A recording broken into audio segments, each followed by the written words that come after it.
Halo sobat semua, selamat datang kembali di channel novel kita. Sebelum kita lanjutkan ceritanya ini, ayo jangan lupa subscribe, like, komen, share, dan nyalakan lonceng notifikasinya agar mendapatkan notifikasi video terbaru ketika Mimin upload videonya. Istri yang dimanja, bab 183 menjadi milikku. Saat 3 menit di mana nafasnya berhembus, mana mungkin dia terpikirkan untuk mencari cara membujuknya. Tidak benar, dia hanya menanyakan soal James Gu padanya, langsung membuatnya kesal, dan sekarang harus membujuknya. Otak Amanda Mu terus berputar, telinganya mendengar suara Ricky Mo. Waktu 3 detik sudah habis. Amanda Mu memanyunkan bibirnya, dia merasa Ricky Mo semakin hari semakin aneh. Ricky Mo mengulurkan tangannya, mengangkat dagunya kemudian menciumnya sejenak. Setengah menit kemudian, dengan terpaksa Ricky Mo melepaskan bibirnya, melihat iris matanya yang berkabut, nada bicaranya yang menegur. Sekarang apa kamu sudah mengerti? Amanda Mu mengangguk perlahan. Berucap berbelit-belit seperti ini, ternyata ingin menciumnya. Suasana hati Ricky Mo terlihat senang, kemudian menepuk kepalanya seperti memberi sebuah pujian. Tunggu aku di mobil. Kemudian, dia membalikkan tubuhnya turun dari mobil. Amanda Mu hanya bisa bertanya padanya melalui jendela. Kamu mau kemana? Ricky Mo hanya menatapnya sekilas, tidak mengatakan apapun, kemudian berjalan lurus ke arah perusahaanmu. Amanda Mu menipiskan bibirnya, sepertinya tebakannya benar. Ricky Mo memang datang karena masalah pengunduran dirinya. Saat ini adalah waktu pulang kerja, banyak orang yang berlalu lalang di perusahaanmu. Setelah identitas Ricky Mo terbongkar, banyak orang yang mengenalnya. Walaupun orang yang tidak mengenalnya, pasti akan meliriknya beberapa kali karena aura arogan yang menguar dari tubuhnya. Ricky Mo seperti merasakan perhatian mereka yang ditujukan padanya, hanya terus berjalan ke arah lift. Nona yang berada di resepsionis itu orang yang baru datang bekerja beberapa hari ini, melihat Ricky Mo yang berjalan begitu saja, terburu-buru mengejarnya. Tuan, permisi, kamu mencari presidenmu. Ricky Mo menolehkan kepalanya, berucap dengan datar. Ditatap dengan dingin oleh Ricky Mo, membuat kalimai, apakah kamu sudah membuat janji? Yang ada di ujung bibirnya, berubah menjadi, presidenmu ada di ruangannya. Terima kasih. Ricky Mo masih dengan raut wajahnya yang datar, selesai berucap dia berjalan memasuki lift. Hingga pintu lift tertutup, nona resepsionis itu menepuk dadanya menghela nafas lega, tatapan pria tadi benar-benar menakutkan. Di dalam ruangan. Saat Omar Mu selesai menyelesaikan dokumen terakhirnya, dia mendengar suara pintu yang terbuka. Siapa yang tidak sopan seperti ini, masuk ke ruangannya tanpa tahu mengetuk pintu. Dia mengerutkan alisnya mengangkat kepala, melihat bayangan tubuh Ricky Mo yang berjalan mendekat, kemudian mengunci pintu. Tuan Muda Mo, dia meletakkan penanya, bangkit berdiri. Tatapan Ricky Mo menyapu sekilas pada dokumen yang ada di mejanya, tersenyum kecil berucap. Tuan besarmu benar-benar giat bekerja. Tuan Muda Mo datang kemari, ada masalah apa? Silahkan langsung katakan saja, saat Omar Mu berucap, saling bertukar pandang dengan Ricky Mo. Namun, dia hanya bertukar pandang dengan Ricky Mo selama beberapa detik, kemudian mengalihkan pandangannya. Tatapan Ricky Mo yang dingin dan terlihat tajam, seperti serigala dari dalam hutan, yang kejam dan tegas, hanya dengan satu tatapan bisa membuat orang menciut.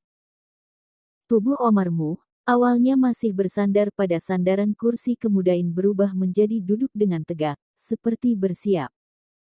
Pergerakan kecilnya ini, tidak lepas dari tatapan Ricky Mo. Saat aku kecil, aku pernah mendengar soal tuan besarmu. Tidak kusangka tuan besarmu sudah menua dan menjadi tidak berhati-hati.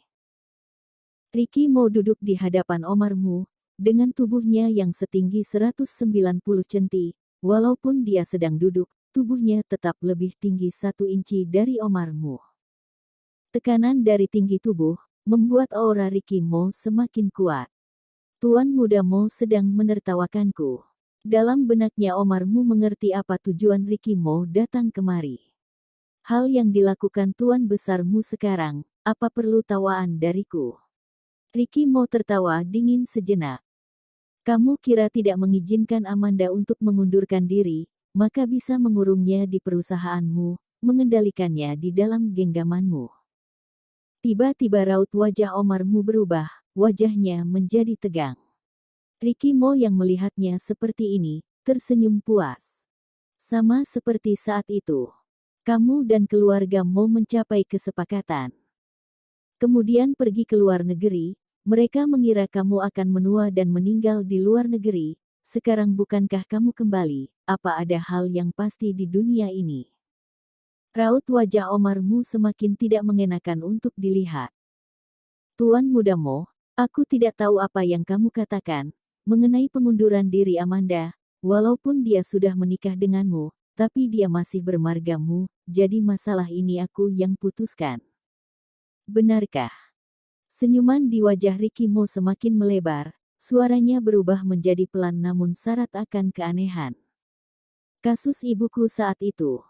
Kamu membantu keluarga Mo untuk mencari orang.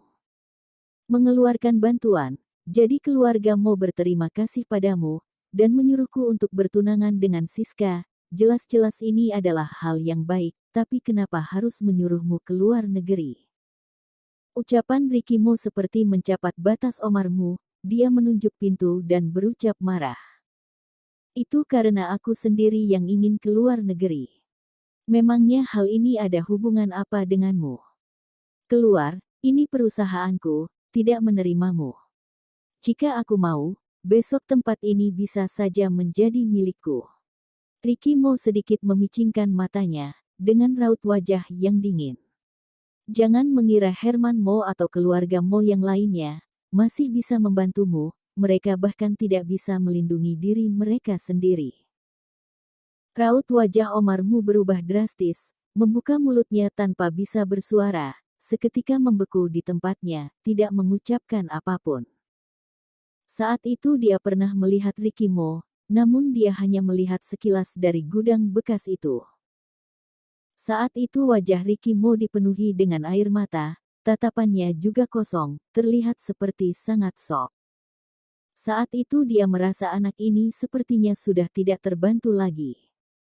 Kemudian dia ingin memperkuat hubungan melalui pernikahan dengan keluarga Mo. Saat itu keluarga Mo juga merasa Ricky Mo dengan kondisi seperti ini yang pesimis, akhirnya setuju.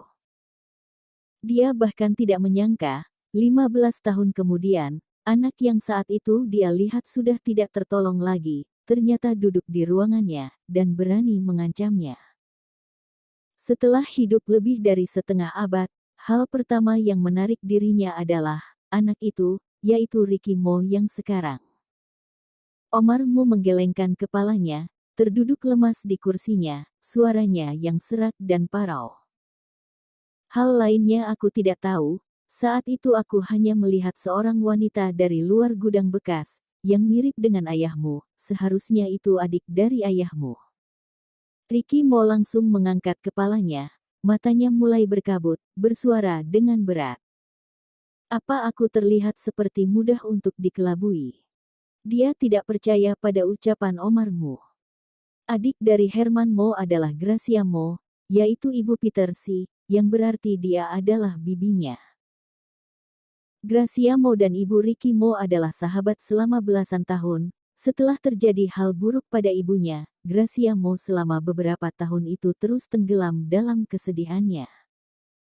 Ditambah lagi, saat terjadi sesuatu pada ibunya, Gracia Mo sedang berada di luar negeri. Tuan muda Mo, di umurku yang seperti ini, sudah tidak memiliki permintaan apapun lagi, hanya ingin mempertahankan perusahaanmu. Omar Mu terlihat sangat lelah, bersandar pada sandaran kursinya, menghela nafas. Dia tidak perlu lagi mengelabui Ricky Mo. Bersambung.